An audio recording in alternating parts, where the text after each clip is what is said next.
India is my country. And all Indians are my brothers and sisters.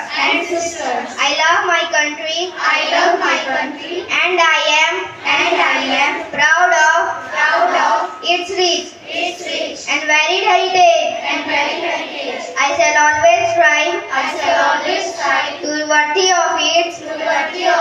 I shall respect my parents, teachers and elders. I shall treat everyone with courtesy.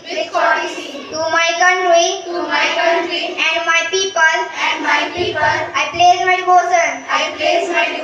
In their well-being and prosperity alone lies my happiness.